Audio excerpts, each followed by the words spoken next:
Alright, good morning. No? Dito tayo ngayon sa Bangkirohan Public Market. So since dito na naman tayo ng ganitong oras, nakapunta lang tayo ng ganitong oras ito sa Bangkirohan Public Market early as 5:30 or mag-aalas 6 ng umaga. So ano na natin to, iti-take opportunity natin to makapag-vlog.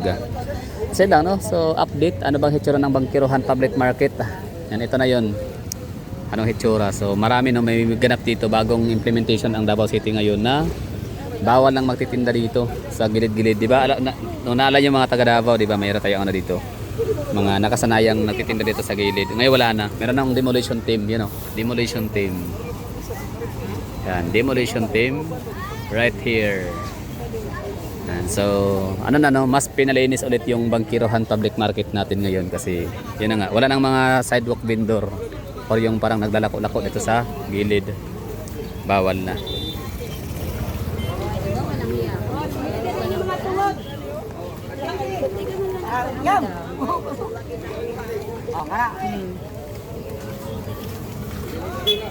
Di ba? So talagang may mga nag-check na mga taga sentro ba tawag diyan para linisin yung ano, yung mga naglalapag ng mga paninda sa gilid ng kalsada. Yung mga naglalapag ng mga paninda sa kalsada, may mga piso rin naman yan sa looban eh. Ganyan yan, may mga piso sila sa loob doon sa looban. Yung mga may piso sa looban, para mas mabilis nilang maibenta yung paninda nila, dito na ilalatag sa kalsada. Oh, yan nga lang ay hindi siya magandang panoorin. Ibig ko sabihin, hindi siya siguro hindi siya nakakatuwa. Kaya pinatigil ng taga Sentro. So, yun, bali ba't tayo napunta rito? Hindi dahil para mamalengke, no, pero para bibili tayo ng yung putumaya tsaka yung putumaya tsaka suman na malagkit rice. Meron ako nabiling isa na ito ay suman na gawa sa kamuting kahoy. Ano to, ba't ang laki naman ito? Kung saan siya? Pastel. Wala palang suman dito na area. Talagang nasa tawiran, no? Aakyat pala ng tulay. Aakyat pa ng tulay para makabiling suman. Pero yung update to dito tayo, update tayo dito. Update, ibig sabihin, anong ganap, no? Anong bago, anong meron. So, yun na nga. Wala na yung mga naglalatag ng mga paninda sa kalsada. Gaya niya, no? So, dyan na tala sa gilid. Kasi dati, nung hindi pa to ganito, dito yan sila sa gitna. Halos din naman. Ay, dito talaga madaan to dito. Talaga sinasarado to dito. Kinaklose na to dito para giveaway sa mga manininda at saka maglalakad. Ngayon nakakadaan na yung mga sasakyan.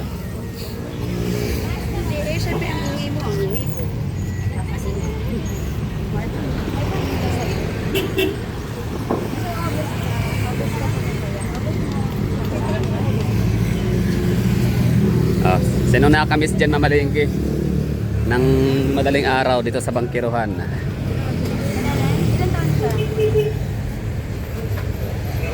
Updatein ba sa sibuyas? Yan lang, mura na lang. Hindi na tayo kagaya dati na 500 pesos yung kilo ng sibuyas. 88 na lang ang sibuyas. Pero hindi yung price update ha. Update lang ho tayo dito. Kumbaga pasilip lang sa Davao City kung anong hitsura ng ating public market sa ngayon. Nga pala, syempre sa mga manonood natin dyan, baka kasi makita ng mga fresh flowers. Yan, flowers for you.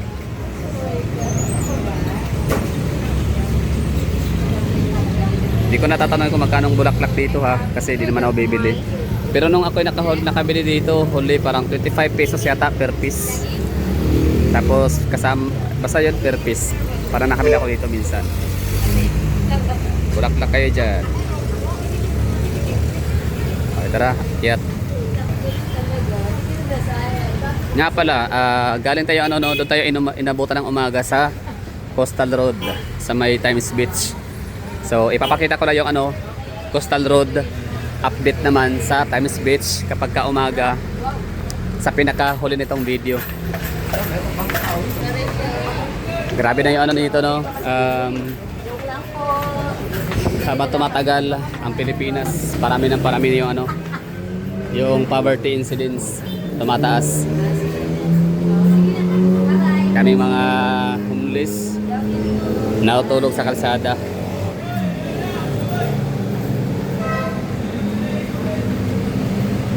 Yan, public market. O nga pala, Davao City is ano, di ba? Cleanest city in the Philippines. Maliban dito sa Bangkirohan. Oo. Sa Bangkirohan, hindi siya ganun ka ano dito, no? Well maintained. Hindi siya ganun ka cleanliness. Yan, no? Demolition, City TMO.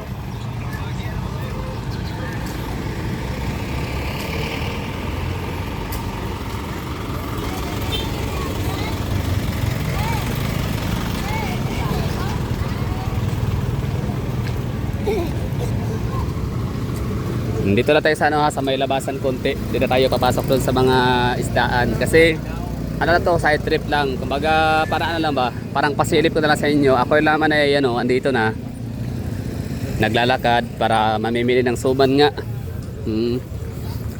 Kasi ipa-partner natin sa shuttles or shuttles. Ano ba, paano babasahin yun? Yung sa may ano, Global Township, Davao Global Township na coffee shop na bagong bukas doon. Noong October 1 lang binuksan. So, bili tayo ng suman dito tapos ipa-partner natin doon. Kasi 6 AM, no, open na sila doon. So, magkakape tayo. Hindi na sana babalik doon kasi mabagal sila mag-serve. Ang pangit ng ano, no, service nila doon. Ang tagal mag-prepare, ang tagal makapag-serve kasi nga dami ring tao. Ito dati, hindi ito madalanan ng ano, itong oras. Wala makadaang sasakyan. Kasi puro nga ano, mga vendors. Ngayon wala na. Ayos, so yun, sa mga taga Davao dyan na nakiki-update. Oo. Tumayo, te, po. Taksin ko ra isa. Oh, 5.20. Aduha lang kayo, basi di mahurot ko to. Tumayo, te, po, te. Kano sa arag Hindo Andrea, ma'am, banda. Di bawal ang ano, tinda. Bago lang. Gay na, uy, mga kuan na. Mabulan. Mga pinakamans na. Ngano daw? Kuan na, clearing na. Kuan na, wala na day vendors daw. Kaya bitaw goat kayo, no? Asa naman tong ano, katong mga naninda. Nas kilit-kilit. Sela pisto, no? Ang uban kay pangit no dang pisto diri ano kay Tago. gagmay pa kaayo. Mahal pa kaayo. Ba jud, pagkaon ba kasi garang tinda. Gani, no? Wala na. Ato soke nga ano, tong among ginapalitan og sari-sari nga gulay, wala na. Wala na. Pero kamo okay ra mo dili mo mag-apil sa clearing. Apil. Una sila mga magano na. Una man lagi to, wala Bana ni ani labay na. Uy, bumalik ko to. Tago na pug ka. Ana ra gid sige. Ayan, no. So clearing. So yung suman na hinahanap natin, yung malagkit, wala.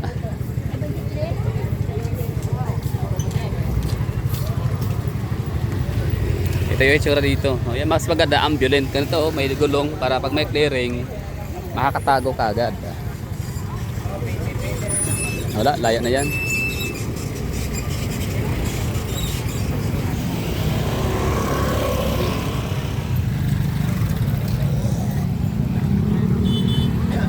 Cigarette love.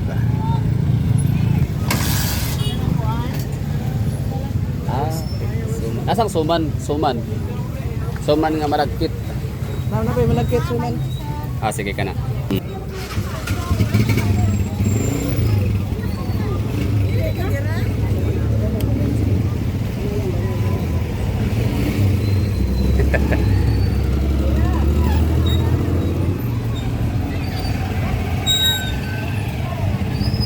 Yan, clearing operation.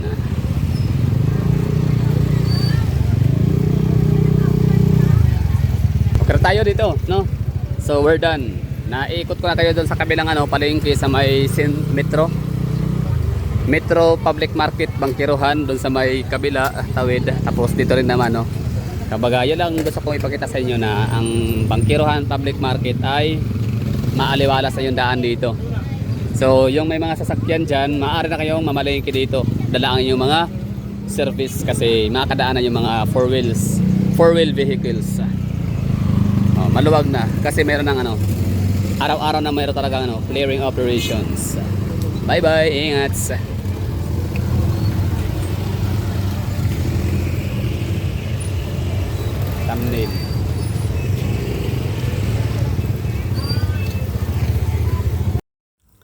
So, yun na nga no. Ito yung sabi ko sa inyo na update natin sa Coastal Road sa may Times Beach. Kung ano itsura. So, ganun pa rin naman no. Walang nabago. Pero ano lang, kumbaga sharing ko lang yung information and experience dito sa lugar. Sa may Coastal Road, Times Beach Junction. Tulip Drive na ang mga tao dito walang ubos. Hindi na ubos yung tao dito like kunyari gabi tatambay. Basta ako yung nakapagtambay na dito ng lahat ng oras. Ibig ko sabihin na experience ko na ng tanghali, hapon, umaga, tsaka gabi. So bali nag-start tayo dito na tumambay like alas 12 ng gabi hanggang mag-alauna alas 2. May mga tumatambay dito, mga magbabarkada, no, magtutropa, mga mag-iirog, no. So, may mga nagdi-date dito, kwentuhan, ganun, kain-kain, mga chichirya. Tapos by ano naman, umaga, like mga alas 3, may mga nagsisimula ng magja-jogging dito. So, yung mga nagdi-date ay nagsisiuwian na at ang pumalit ay mga cyclist, mga nagja-jogging, ganun. Tapos by mga alas 5, so yun, ito na yun, 5 AM. So iba naman yung mga napupuntahan dito, mga namimingwit, tsaka nagja-jogging pa rin, no? Mga health enthusiasts. So ang galing lang, no? Napakalaking tulong ng ganitong mga projects kasi hindi siya pang pang decongest ng heavy traffic sa mga main roads and main thoroughfare or mga basic thoroughfares sa isang syudad. Ito rin ay nagbibigay tulong para sa mga tao na maging payapa ang buhay nila, no? Makapagtambay sa lugar ng walang bayad, free ang access, alam niyo yun, like magkababarkada, tropa, magkakapamilya, tatambay dito, tapos yan, magbabanding, nakatulong siya. So ano siya, hindi lang siya for decongestion sa traffic but for recreational use also, di ba? Napa-English pa tayo for today's video. Yan na siguro, maraming thank you. Basta maganda dito tambayan, lalo na kapag madaling araw or umaga kasi nga makikita nyo ang sunrise and syempre makikita nyo rin yung Mount Apo.